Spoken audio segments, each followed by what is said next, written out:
한국에서 친구의 집에 초대받은 날은 제가 한국 문화를 깊이 이해하게 되는 중요한 전환점이 되었습니다. 덴마크에서 태어나고 자란 저는 한국 음식과는 인연이 없는 상태였고, 특히 나물이라는 개념은 그날 전까지 전혀 경험해 본 적이 없었습니다. 친구 가족은 저를 위해 정성껏 한국 전통 음식을 준비해 주었고, 그 테이블 위에는 다채로운 요리들이 아름답게 놓여 있었습니다. 잡채, 불고기, 김치, 그리고 제가 처음 보는 여러 가지 나물들까지. 그 중에서도 특히 제 눈길을 끈 음식은 고사리 나물이었습니다. 가지런히 접시에 담겨있던 고사리의 갈색빛 줄기가 참기름으로 윤이 나며 반짝이고 있었죠. 하지만 그 고사리를 보자마자 저는 고향 덴마크에서 배운 생물학 수업 내용이 떠올랐습니다. 덴마크에서는 고사리가 독초로 알려져 있었고, 사람은 물론이고 가축조차 섭취하면 중독될 수 있다는 경고를 들으며 자랐거든요. 그래서 제 머릿속에는 고사리를 먹어도 정말 괜찮을까라는 의문이 떠오를 수밖에 없었습니다. 제 표정이 당황스러워 보였던지 친구가 웃으며 말했습니다. 왜? 고사리 처음 보나? 덴마크에서는 고사리를 먹는다고 하면 사람들이 다 놀랄 거야. 고사리는 독초라서 아예 식용으로 생각도 안 하거든. 친구는 고개를 끄덕이며 설명을 덧붙였습니다. 맞아. 생으로 먹으면 위험할 수 있어. 그런데 한국에서는 고사리를 잘 삶아서 독성을 제거한 다음 요리해. 충분히 삶고 물에 우려내면 독이 사라지거든. 그러니까 걱정 말고 먹어봐. 하지만 고사리를 입에 넣는 일은 여전히 쉽지 않았습니다. 제게는 이것이 단순히 음식을 맛보는 문제가 아니라 고향에서의 고정관념을 깨는 순간이었거든요. 친구의 어머니께서도 제가 망설이는 모습을 보고 웃으시며 덧붙이셨습니다. 이건 정말 안전하니까 안심하고 드세요. 고사리는 맛도 좋지만 건강에도 아주 좋아요. 한국에서는 고사리를 건강식으로 많이 먹어요. 그렇게 해서 저는 드디어 젓가락으로 고사리 한 줄기를 집어 입에 넣었습니다. 그리고 그 순간 제 머릿속에서 울리던 모든 경고음이 사라졌습니다. 고사리는 부드럽고 담백하며 참기름과 간장의 조화로 완성된 깊은 풍미가 입안 가득 퍼졌습니다. 덴마크에서 독초로만 여겨졌던 고사리가 이렇게 맛있고 특별한 요리로 변신할 수 있다는 사실에 그저 놀라울 뿐이었죠. 제가 고사리 나물의 맛에 감탄하며 연신 감탄사를 내뱉자 친구의 아버지가 흥미로운 이야기를 들려주기 시작했습니다. 이 고사리가 단순히 맛있어서 먹기 시작한 건 아니야. 예전에 우리 조상들은 고사리를 생존의 수단으로 활용했지. 농사가 잘 되지 않던 시절에는 산에서 나는 이런 나물들이 귀한 먹거리였어. 그 말을 듣고 저는 자연스럽게 덴마크와 비교하게 되었습니다. 덴마크는 온화한 기후와 비옥한 토양 덕분에 농업 생산이 비교적 안정적이었습니다. 반면 한국은 산이 많고 척박한 환경이 많아서 농작물을 기르기 어려운 상황이 많았다고 하더군요. 그래서 한국인들은 자연에서 얻을 수 있는 모든 자원을 최대한 활용하며 살아왔다는 사실을 알게 되었습니다. 친구의 아버지는 계속해서 설명했습니다. 옛날에는 먹을 게 부족한 보릿고개라는 시기가 있었어. 보리가 여물기 전까지는 먹을 게 없어서 나물이라도 먹어야 했지. 고사리나 두릅 같은 것들이 그 시절 사람들의 생명을 이어주는 중요한 음식이었어. 보릿고개라는 단어는 처음 들어보는 것이었습니다. 덴마크에서는 농작물 부족으로 인해 먹을 것이 없는 고난의 시기를 경험해 본 적이 없었거든요. 그래서 이런 이야기를 들으며 저는 한국의 역사와 문화를 조금씩 이해하게 되었습니다. 그날 밤 저는 침대에 누워 고사리 나물 한 접시에서 시작된 이 특별한 경험을 곱씹었습니다. 한국 음식에는 단순히 맛과 영양만 있는 것이 아니라 그 안에 그들의 역사와 생존의 지혜가 깃들어 있다는 사실이 깊은 인상을 남겼습니다. 고사리 하나를 요리하기 위해 그렇게 많은 시간을 들여 독성을 제거하고 안전하게 만드는 과정을 보며 저는 한국인의 끈기와 지혜에 경외감을 느꼈습니다. 게다가 저는 고사리 나물뿐 아니라 한국의 다른 전통 음식들에서도 비슷한 패턴을 발견할 수 있었습니다. 예를 들어 김치는 단순한 발효 음식이 아니라 긴 겨울 동안 채소를 보존하기 위한 생존의 산물이었죠. 유산균과 비타민을 섭취할 수 있도록 설계된 김치는 한국인의 창의성과 실용성이 그대로 담긴 음식이었습니다. 이 모든 경험을 통해 저는 한국 문화를 새로운 시각으로 바라보게 되었습니다. 덴마크에서는 독초로 여겨지는 고사리가 한국에서는 조상의 지혜와 끈기로 훌륭한 음식으로 재탄생했다는 사실은 단순히 하나의 음식 이야기가 아니라 그들의 생존 이야기이자 삶의 방식이었습니다. 산골 마을에서 나무를 채취하고 음식을 만드는 경험은 단순히 한국 음식을 배우는 데서 그치지 않았습니다. 그것은 자연과 인간이 어떻게 조화를 이루며 살아가는지에 대한 철학을 배우는 순간이었습니다. 고사리를 꺾고 손질하고 삶는 과정 하나하나에는 정성과 시간을 들이는 한국인의 가치관이 담겨 있었고, 이는 덴마크에서의 삶과는 전혀 다른 모습이었습니다. 고사리를 채취한 뒤 우리는 현지 어르신들과 함께 큰 솥에서 고사리를 삶는 작업을 했습니다. 어르신들은 고사리를 한참 동안 끓이는 동안 그 옆에서 다양한 이야기를 들려주셨습니다. 고사리를 다룰 때는 단순히 조리법을 넘어 식물의 특성과 자연의 순환을 이해하는 것이 중요하다고 하셨죠. 고사리는 그냥 보면 먹을 수 없을 것 같지만 제대로 다루면 귀한 음식이 돼요. 예전에는 이런 나무를 가지고 생명을 이어갔지만 지금은 자연이 주는 귀한 선물로 여겨지죠. 그만큼 다룰 때에도 자연을 존중하고 감사하는 마음이 필요해요. 그 말씀은 저에게 깊은 울림을 주었습니다. 덴마크에서는 자연에서 난 재료를 그대로 사용하는 경우가 많습니다. 나무를 특별히 손질하지 않고도 사용할 수 있는 환경 때문이죠. 하지만 한국에서는 자연에서 얻은 재료를 제대로 활용하기 위해서는 철저한 연구와 손길이 필요했습니다. 고사리를 다루는 과정은 단순히 음식을 만드는 일 이상으로 자연과 인간의 관계를 새롭게 이해하는 시간이 되었습니다. 고사리를 삶는 동안 우리는 다양한 대화를 나누었습니다. 어르신들은 과거 보릿고개의 어려움을 이야기하셨고 현대 한국 사회에서 음식이 어떻게 변해왔는지도 들려주셨습니다. 그중 한 어르신은 이렇게 말씀하셨습니다. 요즘 젊은 사람들은 고사리 나물을 먹어도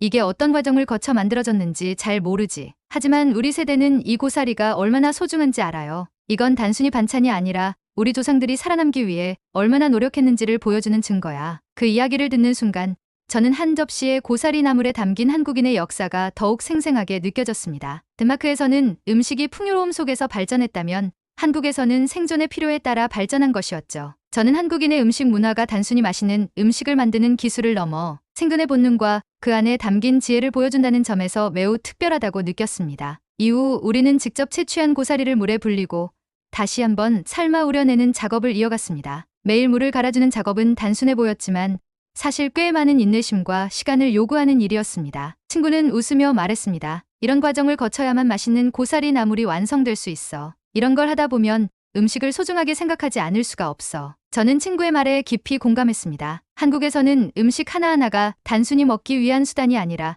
자연과 인간의 관계를 보여주는 결과물이었습니다. 고사리 나물 한 접시를 만들기 위해 들이는 노력과 정성은 음식에 대한 가치를 다시금 생각하게 만들었습니다. 조리 과정을 마친 뒤 우리는 마을 주민들과 함께 커다란 상을 차렸습니다. 상 위에는 우리가 손수 채취하고 조리한 고사리 나물과 더불어 다양한 나물 요리들이 놓여 있었습니다. 찻나물로 만든 된장국, 나물 비빔밥, 그리고 제 인생에서 처음 맛보는 다양한 나물 반찬들이 한 상 가득 차려졌습니다. 그 모든 음식이 저마다 다른 맛과 식감을 가지고 있었지만 공통점이 하나 있었습니다. 그것은 바로 자연에서 온 재료에 대한 정성과 존중이었습니다. 고사리 나물을 한 입 먹으며 저는 어르신들이 하신 말씀이 떠올랐습니다. 자연이 주는 음식을 잘 다루는 건 단순히 요리의 문제가 아니야. 그건 우리가 자연과 함께 살아가는 방법을 배우는 과정이지. 그날더는 단순히 맛있는 음식을 먹는 것을 넘어 한국의 음식 문화와 그 깊이에 대해 배우는 시간이었습니다. 한국인의 음식에는 생존을 넘어 자연과 인간의 공존이라는 철학이 담겨 있었습니다. 고사리 나물은 그런 철학을 상징적으로 보여주는 음식이었고 저는 그 음식이 가진 이야기를 몸소 체험하며 한국 문화를 이해하게 되었습니다. 서울로 돌아오는 길, 저는 친구와 함께 이 경험에 대해 이야기를 나누었습니다. 고사리 나물 한 접시가 이렇게 많은 이야기를 담고 있을 줄은 몰랐어. 친구는 웃으며 말했습니다. 그게 한국 음식의 매력이야. 그냥 먹는 음식이 아니라 그 안에 역사가 있고 자연에 대한 존경이 담겨 있거든. 저는 친구의 말에 동의하지 않을 수 없었습니다. 고사리 나물은 단순한 반찬 이상의 의미를 지닌 음식이었습니다. 그것은 한국인의 역사, 지혜, 그리고 생존 철학을 보여주는 살아있는 증거였습니다. 고사리에 대한 오해로 시작된 그날의 경험은 단순히 한 끼 식사에서 끝나지 않았습니다. 쓴맛에 대한 의구심은 제게 한국 음식의 본질을 더 깊이 이해할 기회를 주었고 결과적으로는 한국인들이 음식을 대하는 태도와 철학을 새롭게 배우는 계기가 되었습니다. 음식을 마친 뒤에도 제 머릿속에는 계속 질문이 맴돌았습니다. 왜 고사리를 굳이 먹는 걸까? 이렇게 손이 많이 가고 쓴맛까지 느껴질 수 있는 음식을 왜 한국인들은 이렇게 소중하게 여길까? 결국 이 의문을 풀기 위해 더 많은 자료를 찾아보기로 결심했습니다. 집으로 돌아오자마자 저는 인터넷과 책을 통해 고사리에 대한 정보를 조사하기 시작했습니다. 그리고 놀랍게도 제가 고사리에 대해 몰랐던 놀라운 사실들이 점점 드러나기 시작했습니다. 고사리는 단순한 나물이 아니었습니다. 고사리는 생존의 역사를 증명하는 한편 한국인의 음식 철학과 자연을 대하는 태도를 그대로 보여주는 상징적인 음식이었죠. 제가 느낀 쓴맛은 고사리의 고유한 성분 중 일부 때문이라는 것을 알게 되었습니다. 쓴맛은 조리법에 따라 강하거나 약하게 남을 수 있지만 이는 건강에 영향을 미치는 독성과는 전혀 관계가 없는 자연스러운 특성이라고 했습니다. 실제로 고사리는 철분, 칼륨, 섬유질이 풍부해 한국에서는 건강식으로 각광받는 식재료였습니다. 특히 고사리 나물은 단백질과 섬유질이 많아 몸을 가볍게 하고 혈액순환에도 도움을 준다고 하더군요. 제가 덴마크에서 배운 고사리의 위험성은 생고사리 상태에서 독성을 제거하지 않은 경우에 해당했습니다. 하지만 한국에서는 수백 년간 고사리를 먹어온 조상들의 경험과 지혜를 통해 안전하게 섭취할 수 있는 조리법이 정립되어 있었던 것입니다. 이 사실을 알게 되자 저는 단순히 고사리를 먹는 데 대한 걱정보다는 이를 안전하게 섭취하기 위한 한국인의 지혜와 노력에 감탄하게 되었습니다. 덴마크에서는 자연에서 얻은 재료를 그대로 사용하는 경우가 많았지만 한국은 자연의 한계를 극복하기 위해 수많은 실험과 경험을 통해 자연을 조율하며 음식으로 만들었던 것입니다. 더 깊이 조사할수록 고사리가 가진 문화적 의미가 얼마나 깊은지 알게 되었습니다. 고사리는 단순히 맛이나 영양소로만 평가할 수 없는 음식이었습니다. 과거 농경사회에서 척박한 환경과 보릿고개의 어려움을 극복하기 위해 산에서 나는 나물들이 주요한 생존 수단이 되었다는 이야기를 들으며 고사리 나물 한 접시가 단순한 반찬 이상의 의미를 가진다는 것을 깨달았습니다. 특히 고사리는 조선시대 문헌에도 등장할 만큼 오랜 역사를 가진 음식이었습니다. 궁중요리에서부터 서민들의 밥상까지 널리 활용되었고 자연의 순환 속에서 계절에 따라 먹을 수 있는 음식이었습니다. 봄에 채취한 고사리는 겨울까지 저장되었고 이를 통해 한국인들은 자연과의 조화를 이루며 살아왔던 것이죠. 다음날 친구와 다시 고사리에 대해 이야기를 나누며 저는 제 생각을 정리했습니다. 어제는 내가 괜히 고사리를 오해한 것 같아. 고사리에 대해 더 알아보니까 이 음식이 단순히 맛있는 반찬이 아니라는 걸 깨달았어. 고사리를 이렇게 조리하는데 담긴 지혜와 역사를 보니까 한국 음식이 더 대단하게 느껴져. 친구는 제 말을 듣고 고개를 끄덕이며 말했습니다. 그게 바로 한국 음식이 가진 매력이야. 단순히 먹는 게 아니라 자연과 인간이 함께 만들어온 결과물이거든. 고사리뿐만 아니라 다른 나물들도 마찬가지야. 한국 사람들은 자연에서 난 모든 것을 최대한 활용하려고 노력해왔어. 저는 친구의 말을 들으며 한국 음식에 대해 더 큰 존경심을 느꼈습니다. 한국의 음식은 단순히 먹고 즐기는 차원을 넘어 자연과 공존하며 살아온 인간의 역사를 보여주는 것이었습니다. 특히 고사리 나물은 그 대표적인 예로 자연의 위험을 지혜로 극복하며 인간에게 필요한 것을 얻어내는 과정의 상징이었습니다. 쓴맛에 담긴 철학. 그날 이후 저는 고사리의 쓴맛조차도 한국 음식의 철학으로 받아들이게 되었습니다. 쓴맛은 자연이 가진 고유의 특성이며 이를 극복하고 활용하는 것이 바로 한국인의 음식 문화였던 것입니다. 쓴맛은 단순히 제거해야 할 것이 아니라 자연을 온전히 받아들이는 과정의 일부였던 것이죠. 이 경험은 제가 한국 음식을 대하는 태도를 바꾸는 계기가 되었습니다. 단순히 맛있고 깔끔한 요리가 아니라 그 안에 담긴 철학과 지혜를 이해하는 것이 중요하다는 것을 깨달았죠. 이제는 고사리 나물을 먹을 때마다 쓴맛조차도 자연과 인간이 만들어낸 조화의 일부로 느껴졌습니다. 고사리를 통해 시작된 이 깨달음은 제게 한국의 음식뿐 아니라 그들의 삶과 문화를 이해하는 데 중요한 밑거름이 되었습니다. 단순한 반찬 한 접시가 아니라 그 안에 담긴 역사를 배우고 이해하는 것이 한국을 더욱 사랑하게 만드는 계기가 되었죠. 한국에서의 경험은 단순히 새로운 음식을 맛본 일상의 일부가 아니었습니다. 그것은 제 삶의 중요한 전환점이 되었습니다. 고사리 나물 한 접시에서 시작된 이 여정은 음식이 단순히 배를 채우는 수단이 아니라 한 나라의 역사와 문화, 그리고 자연과 인간의 조화가 담긴 이야기라는 깨달음을 주었습니다. 한국을 떠나기 전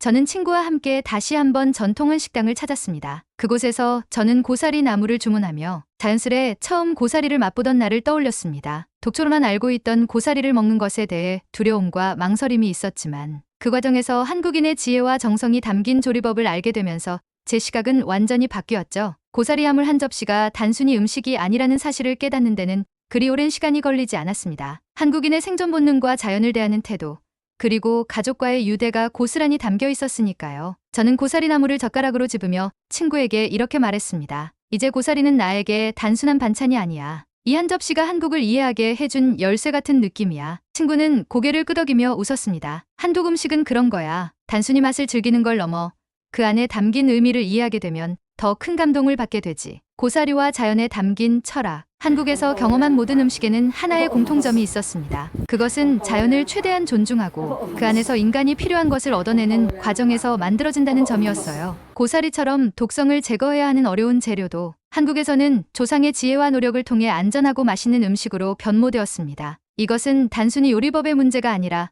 자연과 공존하는 철학이었습니다. 고사리를 비롯한 나물 요리는 자연이 주는 고유의 특성을 이해하고 이를 인간에게 이롭게 변형시키는 방법을 통해 한국 음식 문화를 더 깊이 느끼게 해주었습니다. 덴마크와의 비교 속 깨달음. 덴마크에서는 자연이 풍요롭고 음식 재료를 손쉽게 얻을 수 있었습니다. 그러다 보니 재료를 특별히 손질하거나 변형하는 과정이 많지 않았습니다. 하지만 한국에서는 척박한 환경과 계절적 제약 속에서 자연을 활용하는 지혜를 터득해야만 했습니다. 고사리처럼 독초로 여겨지는 식물을 안전한 음식으로 바꾸는 것은 단순히 생존을 넘어선 창의적이고 혁신적인 접근 방식이었죠. 저는 덴마크로 돌아가서도 이 점을 계속 떠올렸습니다. 고사리 나물을 통해 배운 자연에 대한 경외심, 음식에 담긴 정성과 시간은 제가 덴마크의 일상 속에서도 실천하고 싶어진 철학이 되었습니다. 고사리, 나물이 전한 깨달음. 한국에서의 경험은 단순히 제가 새로운 음식을 배운 것에서 끝나지 않았습니다. 그것은 음식의 본질과 인간의 삶, 그리고 자연과의 관계를 다시 생각하게 하는 중요한 계기가 되었습니다. 고사리 나물 한 접시는 단순히 건강하고 맛있는 반찬이 아니라 자연을 존중하며 살아가는 한국인의 철학을 보여주는 하나의 상징이었습니다. 한국을 떠나기 전